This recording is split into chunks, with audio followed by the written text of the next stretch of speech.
can I haven't done a trick in this context. Oh my God, for real? That's So, great. I mean, if you think about it, how do you, I mean, I can do this stuff, and give it a little shuff, Oh my God. It's so but, how would I have you pick a card? I'm going to try this. I'm going to close my eyes because in real life, I wouldn't have to. Can you see the cards, Kevin? I can see the very bottom of the deck, yeah. If I do this, Yep. You can see me do that. Will you say stop at some point? Stop. Right there? Got it.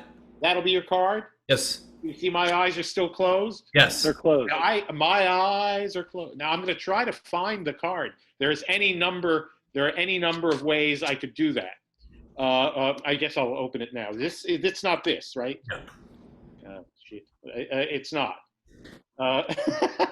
Also, I feel like it's our card because I know what it is too. You know what it is too? Okay, so the 10 will tell me though. What was the card? The 10 tells me that your card is a black card. Is that correct? That is correct. Also a spade. Also correct. Ooh, really? Also a number card, very close to a 10. I don't know how. It tells me. You know what I mean? It tells me. I don't know how. But. So good.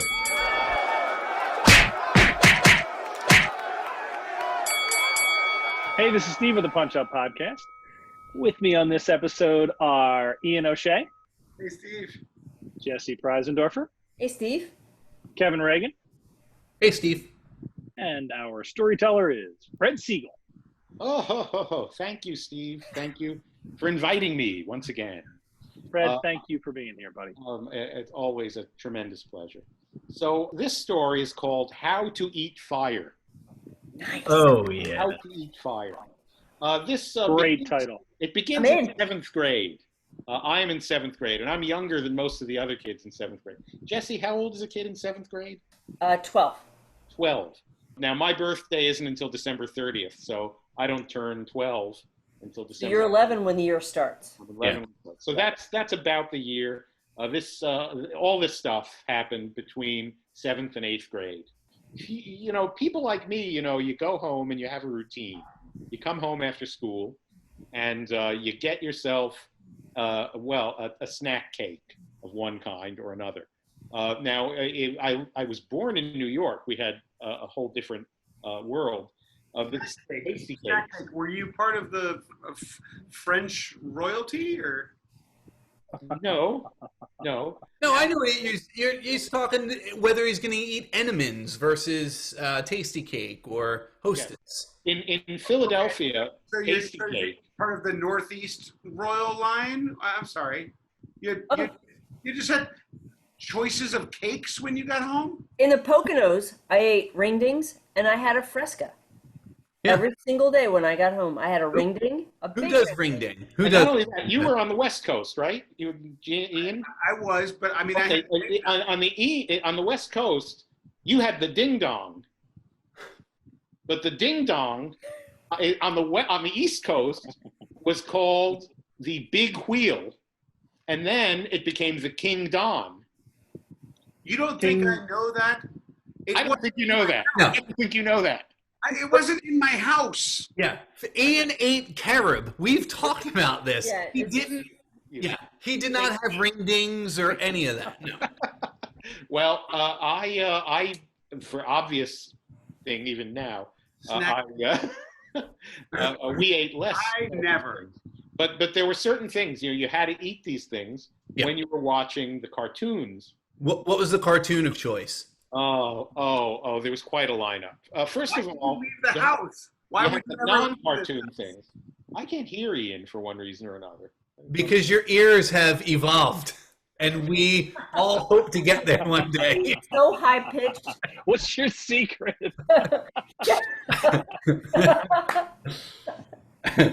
First of all, you have the live action stuff. You get to watch the Little Rascals.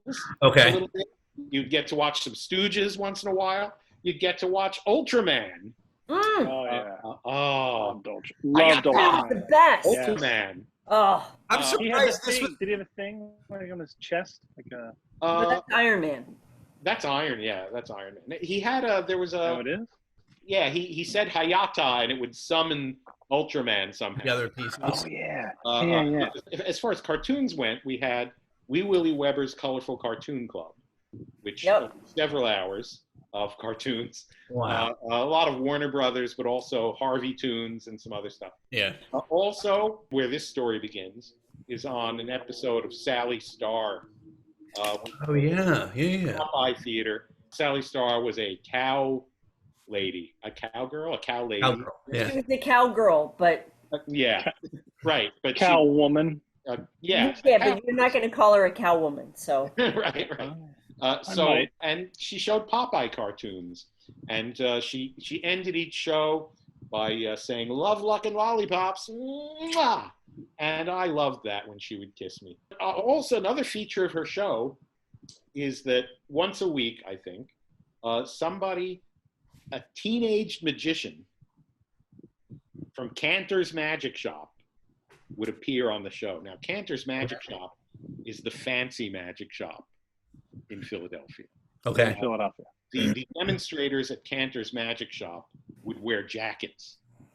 And everything cost $1 or $2 more at Cantor's. Only a young fancy boy who raced home to snack cakes would know that. Well, I eventually knew that. I was never a big Cantor's guy. This was a magician group. We would talk about this for hours. Let's do it. We went. Sure. It doesn't mean anything. We're not allowed, Kevin. Yeah. Oh, okay. I bought all my magic tricks from Johnson. I got a catalog. Johnson Smith, and I would save up my allowance, and I would buy magic tricks from them, and that's where I learned all my magic. Because in the Poconos, we didn't go to Philly to buy magic tricks, because that was too fancy. Jesse's Magic Corner! Jessie can do the cups and balls, buddy. I can do a lot of things. We can't say that anymore, Fred. Yeah. We can. We can, because it really is cups and balls. I'm out. So anyway, there's Sally Star, and she introduces this young magician, a kid I never saw, but he has props that send me, and not props, like equipment, magic equipment, right, that made me jealous. He had a Metamorpho spots, people, a Metamorpho.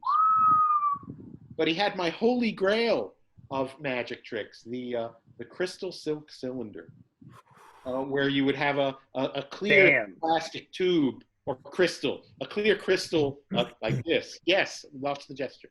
And then he would put 3 hankies in there, and then he would cover it with this dragon cylinder, a yellow cylinder with a red dragon on it. You're 11 years old, Fred, at this point? Yes, 11, yeah. So you're just about to become a man, and this is really doing it for you, all this magic. Yes, it goes on. A lot of friction. Understood. And, And then you pull the cover off, and in there was fruit. It was 3 oranges or apples and whatever. And man, that was a hell of a trick. It cost $13.50 that I couldn't afford, of course, because that was in the Top Hat Magic catalog of Evanston, Illinois, or the Douglas Magic Land catalog. That was that was an outrageous price for that. Yeah. Well, after at Cantor's it was 15. I know, but for someone like for me that was not possible. I'm approximately your age, and I was spending $3 and spending like it was outrageous for me to spend all of my allowance on one magic trick. So was that like the Cadillac of magic tricks then? Not even Well, the crystal silk cylinder, it depends on how you look at it. If you're an amateur magician and you're 11 years old, it's a beautiful prop with a dragon on it, for God's sake. Maybe a professional magician wouldn't use that at this point. Maybe if you just ask your parents to give you the snack cake money. No, you gotta go without a couple ring dings. Yeah. You gotta have the snack when you get home, because it's been like 8 hours since breakfast. Right. The snack cake money didn't come out of the same budget, though. That was the food budget, and so that would have been a real Sophie's choice for me, whether I had a crystal silk cylinder or a couple of weeks of ring dings. God, you didn't live in the Poconos. Yeah, well, it's also just one trick. To spend $13 on one trick. I agree. At that age, absolutely. That's significant. Yeah. If you bought it now, it would be about $125. Wow, that's the inflation? Yeah. I would spend that money on Dragon's Lair just trying to get past the first level. Exactly. Exactly. I couldn't get anywhere on Dragon's Lair. Oh. Yeah, I would just watch. I never played. I don't know what any of that means. Oh, yeah, you do. It's a fantastic video game. Well. Okay. Anyway, so I watched this kid and drooling at what he's doing. Anyway, love, luck, and lollipops, and I forget about the kid. But a little bit later, maybe the next year or so, or a few months later, I get my dad to take me downtown and do the magic shop route, and I went into Cantor's. Where was it located, Fred? Where was Cantor's? 13 Walnut Street. No, wrong. 200 South 13th Street, which is 13th and Walnut. And 3 quarters. You just had to walk right through the wall. Ta-da! Science Corner.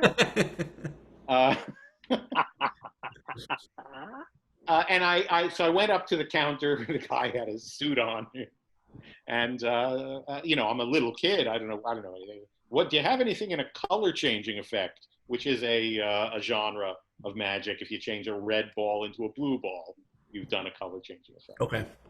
And this kid overhears. Kid I vaguely recognize overhears, and he goes into the corner and he starts messing around. And he rips these tiny little pieces of paper. How old is he? He's a little older than me. Yeah. He's a teenager.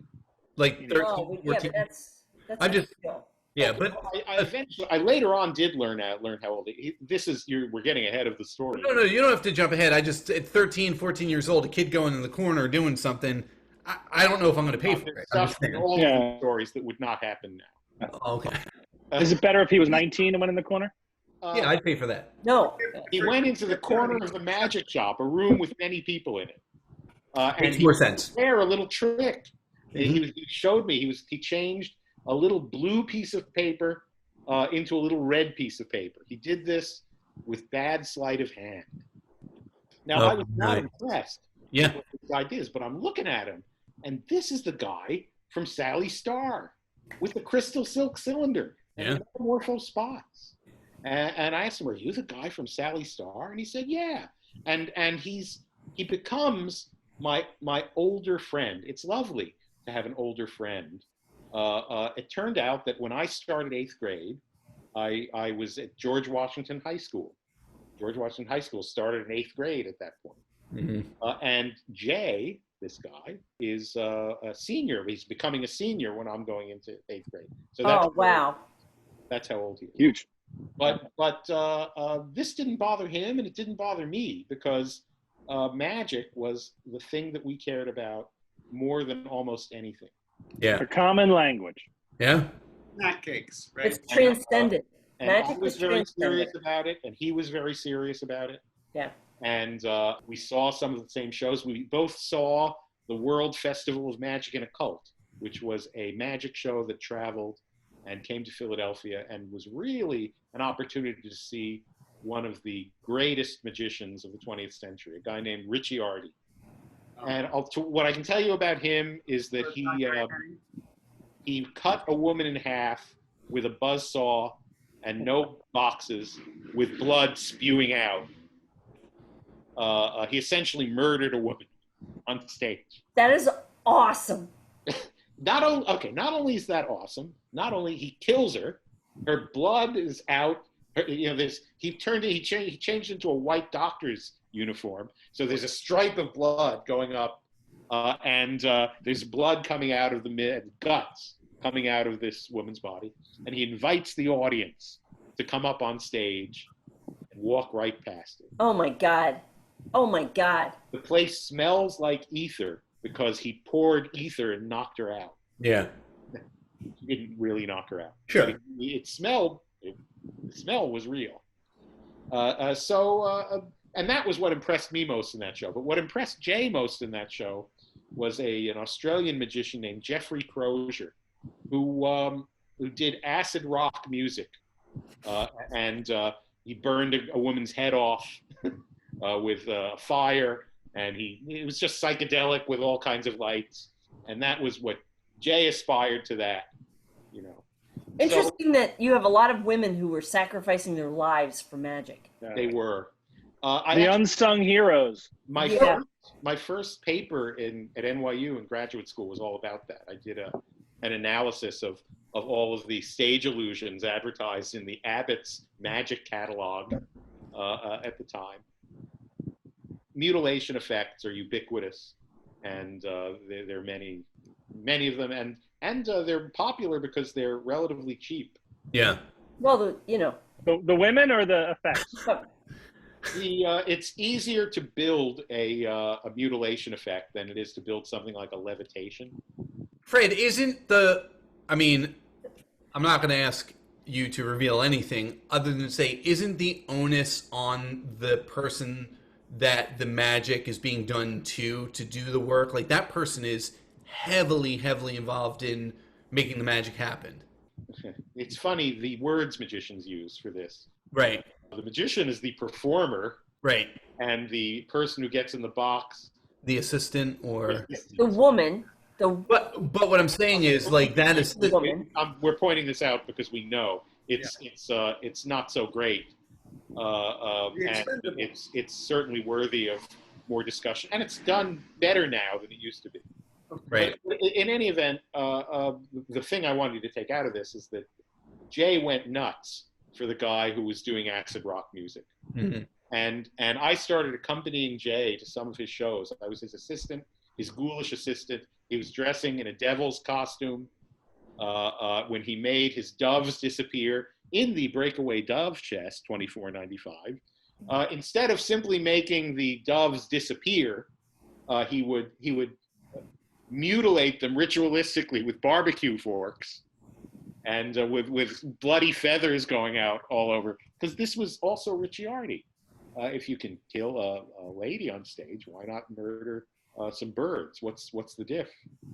And by the way, in neither case did the magician bring back the bird or the woman. Ricciardi left the woman dead. Oh my God! Yeah. Boy, this podcast took a turn, didn't it? Yeah. Well, it's important to recognize that this wasn't seen as so strange. Right. Nope. But you substitute a kitten in for any one of those women things, and you would have people protesting outside. Yeah. In any event, so I'm working with Jay on that, and we're pretty good friends. And there are certain advantages to having friends who are somewhat older than you. He drives. Yeah. If you're a confused young man and you have questions about girls, Jay actually had girlfriends, so he was able to answer. I mean, he was still a magician, though, Fred. So yes, still cutting their heads off and mutilating them. So. Yeah, girlfriends. And yet they came back for more. And they weren't really dead. Right. It was a good friendship. One day he calls and he says, "Look, the circus is at the Liberty Bell racetrack, which is not too far from where we live. It's not there anymore, but it was also on Street Road, not too far from where Marks is now. The guy in the sideshow there is going to teach Jay how to eat fire." Oh, cool. So let's get in the car. We've got to see this. Yeah. And we went to the sideshow. We paid to get in, which was 75 cents. You're still in 8th grade, and you're being called by seniors to come join them on their excursions. Yeah. That's big, man. That's a big deal. Well, this is one of the things. I mean, I said this to Gail earlier when I was talking about it. My spouse, the wonderful Gail, and she said, "Wow, your parents let you do that?" Yeah, I know. There were all kinds of things our parents let us do that people's parents wouldn't let us do now. We're playing D&D. Like, I had a D&D group at school, and there were kids, like, they wanted to bring their younger siblings up because the kids were into D&D. Yeah. But for some reason, like, they just trust because it's a shared weirdness. Yeah. And the umbrella is magic. Yeah. By the way, one of these shows, I'm wearing a cowl that belonged to my mother in the 50s. You know, with this black cowl. You know. Was your mom Batman? Because that is awesome. Really But I would not reveal her secret. Nothing like this up here, but you see glamour shots sometimes of women wearing cowls and looking, you know, enigmatic. But I wore it as my you know, my creepy assistant costume. Did you have a name, the assistant? Actually, no. I wish No. I did. I should have. But you know, my job was to bring on equipment and take it off. And when he did his 20th century, the 20th century flag trick, he had a little flag about this big, and he said the flag was Nixon. This will give you an idea of when this was. Wow. How long ago this? The flag is Nixon, and he ties together two other handkerchiefs and he puts them aside. And if the flag is Nixon, he puts Nixon into a bag that he says is a garbage disposal. And Nixon disappears from the garbage disposal, and he reappears tied in between the other two hankies, which is an object lesson in evil triumphing over good. Political Anyway. and magical. Back to the sideshow. We're on the way to the sideshow. We buy our tickets, and we sit through two rotations. The guy who was in the sideshow is in his early 20s. This guy's name is Tom Ogden. You could find him on the internet. He's a comedy magician who has a rather Borscht Belt sensibility. He did everything in the sideshow. You know, it had 5 or 6 different acts, and he did all of them. And we watched 2 rotations, and then the circus started. So everybody who came went to the circus, and it was time now for Tom Ogden to hold court with a group of young magicians. And he's doing card tricks for 2 hours. That, for us, that was nirvana. You know, I didn't know there were that many card tricks. And he was talking about sessioning with other magicians. I'll never forget that he sessions with a guy named Ed Smeal. Ed Smeal. What a name. I love that. Eventually then it comes time to teach Jay how to eat fire. So I'll teach you, so you'll know. Yes. I don't recommend you try this. Oh, I'm trying. He's just teaching Jay at this point. He's just teaching Jay, although I'm watching. So sure. I'm seeing. I'm doing this. I don't know how old I am, by the way. I'm 12. Maybe I was a little old. Maybe I was 13 by then. Yeah. What does Jessie need right now? Lighter fluid, lighter. Well, okay, here's the question. The truth is that when Tom Ogden said what he was using in the act, he said for the environment, I'm using lead-free gasoline. And by the way, that was new then. I don't think that was what he was using. You mean environmental jokes? The environment was new. Yeah. Lead-free was new. Yeah. I think it's all lead-free now. It's all Yeah. unleaded. Yep. I don't know well, he was probably using Coleman lantern fuel. If you were asking me what to use, I'd say Coleman lantern fuel. It has enough volatility, but not quite as volatile as gasoline. I'm out. I gotta go get some. So Tough in a quarantine. It's tough. He had like a cut-off barbecue fork at the end, but it had a handle, and it had a piece of metal, and on the end he had strip of asbestos. Yeah. So Well, won't catch fire. Yeah. Because that made sense. That's what you did back then. You had a strip of asbestos, and you sewed it through many times so it would stick on the end. So you had your torch, and you have your little container filled with volatile fuel, and you would dip the fuel. Step 1, you dip, and then you shake. Because if you forget to shake and you light it, you might have burning gasoline dripping down your arm. So make sure you give it a shake, Jessie. Give it a good. Okay. Then you light it up. Now, he would use a lighter that didn't even have fuel in it. Just the spark was enough to get it to start. It's really the vapor from it that is lighting, not the liquid. Okay, so you have your burning torch, and by the way, if you think there's something like fake fire or something, you learn very quickly that that ain't fake fire. That's right there. You can feel it. Fred, does he have any facial hair? At that time, no, but he Not anymore. yeah. Should we insert a quick disclaimer here? Nah. Yeah. I say For who? 40, go. Ian, Ian Safety Corner. So the next thing you have to do is you have to make sure you tilt your head back, because if you put it straight in like that, you'll burn your nose off. Okay, so tilt your head back. Next step, make sure your mouth is not too dry. Get a little saliva going. Make sure it's, Ian, don't drink booze. That's an accelerant. You're drinking an accelerant. Right. Then you stick your tongue out, and then you put your torch, the asbestos part, right on your tongue. Yeah. That's it? Okay. Then you close your mouth, but you don't completely close your mouth. Okay. Very important, because you are more likely to get burned by the hot metal of the torch than you would by the very quickly extinguished flame. If your mouth is closed around it, there's no oxygen, and it goes out. That's the first thing you have to learn, the first basic fire eating. Now, he lit it up. He lit one up for Jay and handed it to him. And I'm thinking, wow, what a cool friend I have who's learning to eat fire from a guy in a carnival. That you paid 75 cents to. 75 cents. He gave us a free magic kit, though. They sell slum magic kits. Yeah. 25 cents each.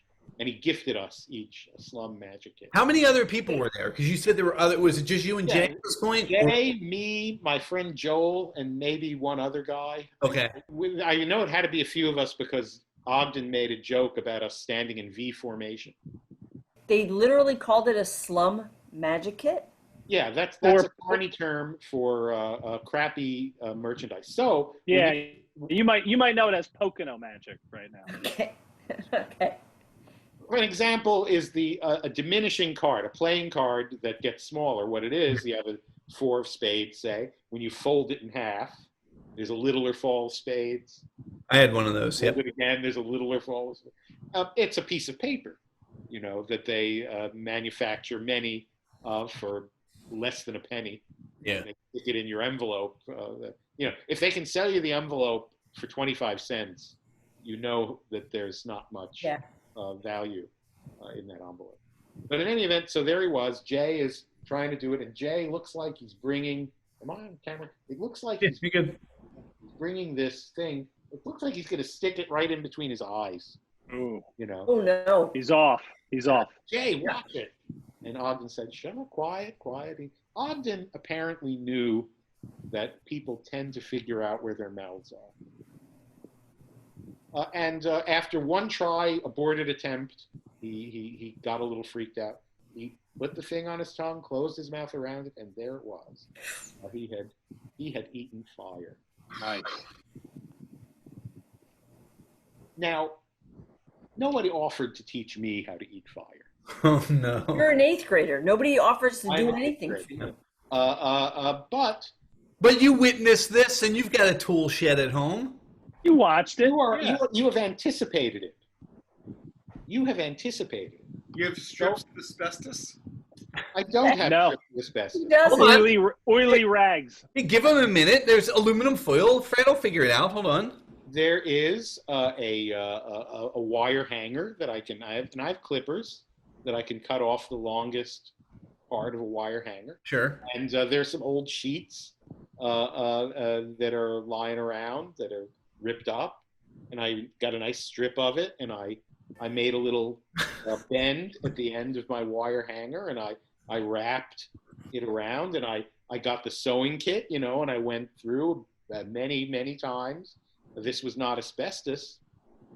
I didn't realize at the time that was actually better than asbestos, because you're unlikely to get killed because of the asbestos. Yeah, you won't have mesothelioma later in life.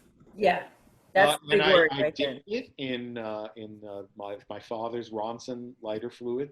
Yep. Used. How is Jay's throat cancer, by the way? And I began doing my little experiments in the garage. I And love it, I man. can say to you that 12, 13, 14-year-old Fred was eating fire in his garage from time to time. And it worked? Of course. Now You cut off the oxygen. Yeah, I cut off the oxygen. Now, I never got fancy with the fire eating. Now, if you go to see a real fire eater, you'll see that they can collect some fumes in their mouth and they can blow fire. Yeah. One place to the other. I could do a tongue transfer, which is different from that. A tongue transfer is that you could, if you had two torches, Yes. Yeah. you could put a little fuel on it from one, and then Light the other. and then light the other with a little flame on your. You never did that. That I did. The thing I didn't do was collect fumes in my mouth And blow it.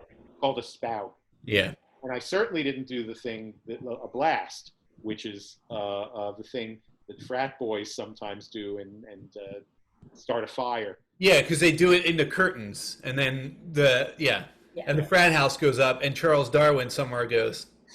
Yeah, told you. Yeah. So one day I'm doing this, and my neighbor Eddie Coleman, a cab driver in his 60s, sees me eating fire, and I explain to him what's going on, and miraculously, he does not tell my parents, and he should have told my parents. Yeah, probably. Yeah. Yeah. I He's a Yes. grown-ass man. both houses. I think this cab driver in his 60s may have had other designs. I don't know. Maybe he was looking for me to kill myself. But fortunately, I never got hurt doing the fire either. That's great. Fred, when's the last time you've done that? Oh, Yeah. I haven't done it for years.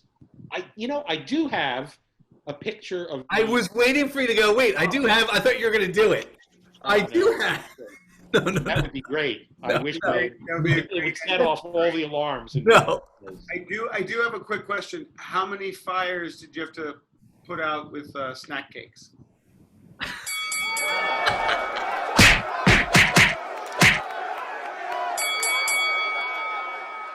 When Jay finally graduates from high school, Right. a little after that, he gives me a present. He gives me a copy of the Amateur Magician's Handbook by Henry Hay, which is a great book.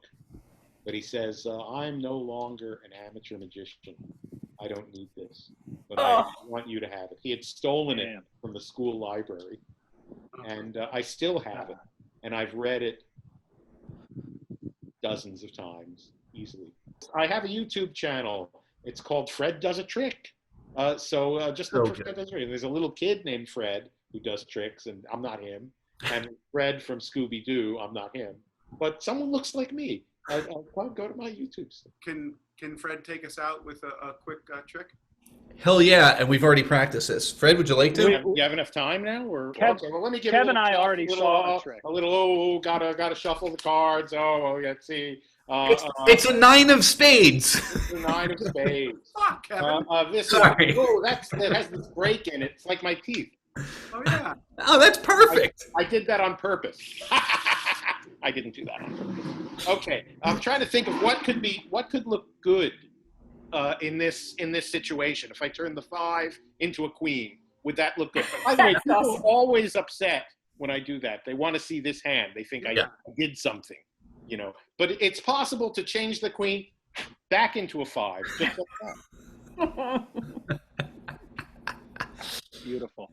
You should be quarantined. Fred, thank you so much for being here, man. Thank you for having me. And thank you for having me in your homes. What is it? Lollipops and... Are we love and lollipops. Love. Should we all do it? Luck and lollipops. Love, luck, and Lollipops. Mwah. Mwah. Do it again at the same time. Mwah. Mwah. Nope. Close. Real close.